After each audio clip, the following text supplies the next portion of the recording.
ou celle du moment PSG 3, David Berger. En tout cas, la hiérarchie concernant les gardiens de but, elle a été bousculée puisque c'est Jérôme Alonso qui a été préféré ce soir à Lionel Letizy, choix de Luis Fernandez qui réclame la victoire et du très beau jeu. On s'attendait donc d'entrer une domination parisienne, mais ce sont les Troyens qui tentent à l'image de Selim Benachour. Il était du côté du PSG il y a seulement un mois et demi. Il frappe le premier, 3 qui va continuer à monopoliser le ballon, à se montrer dangereux. Le collectif est en marche, toujours des solutions, des Parisiens malmenés en défense. David Hamed qui s'arrache pour récupérer cette balle et qui tente même sa chance et c'est détourné du bout des doigts par Jérôme Alonso. On joue depuis seulement 5 minutes, déjà 2 occasions pour l'équipe de Troyes. On se souvient qu'au match aller, le PSG avait fait la différence dans les premières minutes. Alors Troyes essaye de s'inspirer justement de cette victoire parisienne du match aller. Encore des Troyens très dangereux avec ce centre d'Hamed pour Nicolas Gousset. C'est la barre transversale cette fois qui sauve Jérôme Alonso. Incroyable début de match des Troyens, bien en place, bien en confiance et donc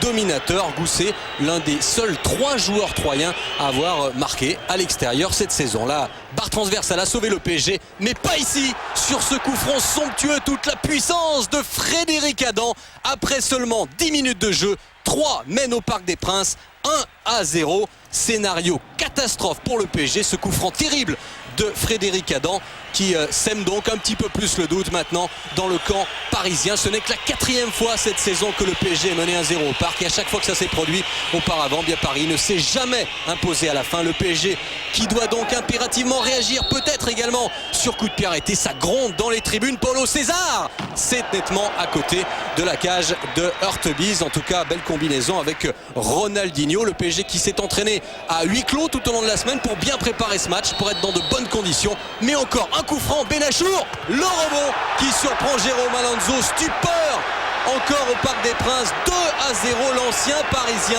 il y était, je vous l'avais dit, il y a seulement un mois et demi. Benachour qui joue un mauvais tour et 2-0 pour Troyes après une demi-heure de jeu. Le PSG totalement anesthésié, au bord du chaos. Le PSG qui n'avait encore jamais encaissé de but sur coup franc direct. Et bien là, ça en fait 2 en l'espace de 20 minutes. Match dramatique pour Luis Fernandez, pour ses joueurs qui n'arrivent plus à retrouver leur jeu. Peut-être ici avec Pedron qui contrôle, qui frappe. C'est somptueux et 2-1. Le suspense reprend à quelques minutes de la pause alors que les Parisiens n'arrivaient plus à construire. Pedron, grâce à son pied gauche magique, redonne un petit peu d'espoir aux Parisiens. Très joli mouvement en tout cas.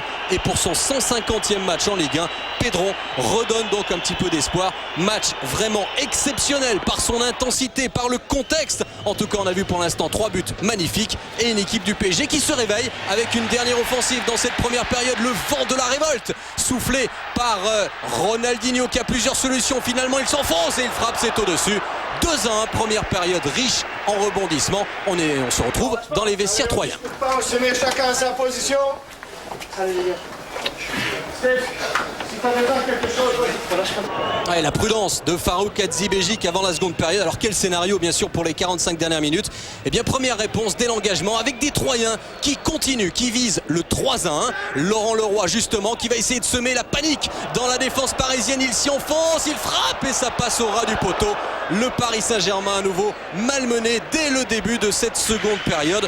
3 qui n'avaient marqué jusqu'à présent que 4 buts à l'extérieur en championnat. Et bien là les attaquants sont en inspiration. Réaction, réplique du PSG avec ce centre et Cristobal pour l'arrêt énorme de Tony Hurtebise. Au départ, à l'origine, toujours Stéphane Pedron, décidément dans tous les bons coups, intenable et à l'origine justement du réveil du PSG. Tête de Cristobal, même les défenseurs s'y mettent. Encore un coup franc, c'est qu'ils sont dangereux. Pedron en force et Aloisio qui a suivi l'égalisation du Paris Saint-Germain. Le COP d'Auteuil reste silencieux. Le COP de Boulogne, lui, eh bien s'enflamme. Match à nouveau relancé grâce à 2 anciens Stéphanois, Stéphane Pedron et José Aloisio qui, regardez, jaillit pour marquer son 8e but de la saison. Encore un coup franc avec cette fois Ronaldinho, c'est le poteau. Ah, quand ce n'est pas Pedron, c'est le Brésilien. Regardez ce ballon bien enveloppé. Le PSG maintenant domine cette rencontre, mais le PSG est toujours accroché. 2 buts partout, Pedron, Ronaldinho. Voilà les 2 symboles du côté du Paris Saint-Germain. Pedron, encore une fois un très très bon centre. Hurtebise, la reprise et la main dans la surface de réparation de Frédéric Danjou. Monsieur Villéo ne siffle pas pénalty. Cette main existe bien, mais vous allez le voir, elle est complètement intentionnelle, complètement involontaire.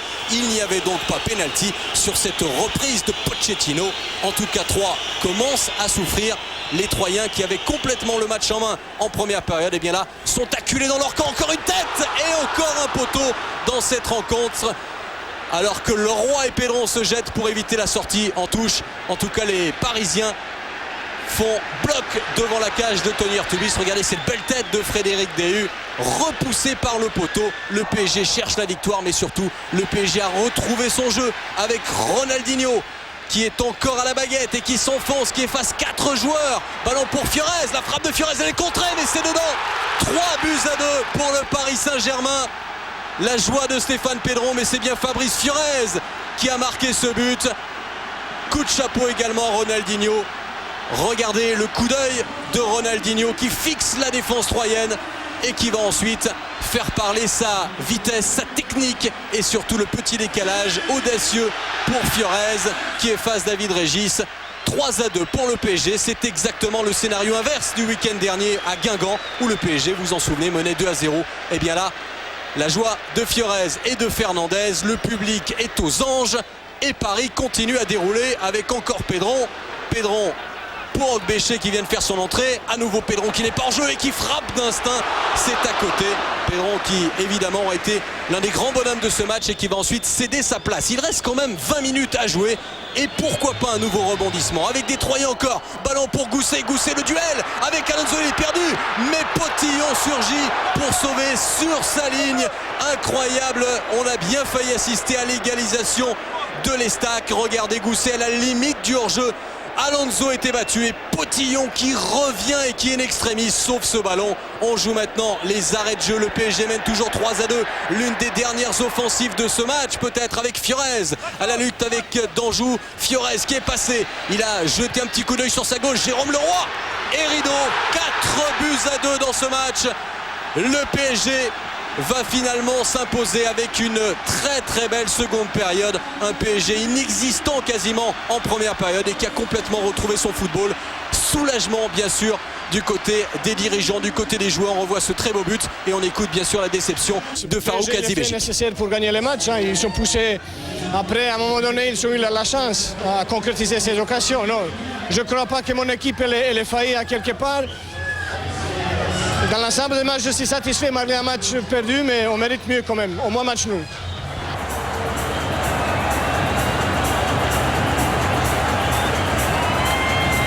Le football, c'est vraiment bizarre. Il a fallu qu'on marque un but pour relancer la machine et après on a vu un PSG en deuxième mi-temps fantastique avec beaucoup de jeux vers l'avant, beaucoup d'occasions. C'est tout à fait logiquement qu'on est revenu et qu'on gagne. Je veux dire, on a pris énormément de plaisir en deuxième mi-temps et il a fallu qu'on soit dos au mur pour gagner. Mais bon, c'est une bonne chose de faite. Il fallait absolument gagner ce soir avant d'aller à Marseille.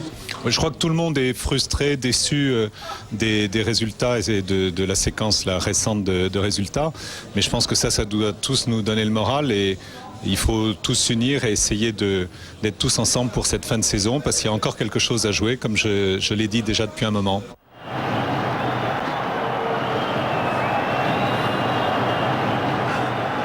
Et des sourires du côté des Brésiliens et de la satisfaction chez Stéphane Pedron et Laurent Perpère, le président.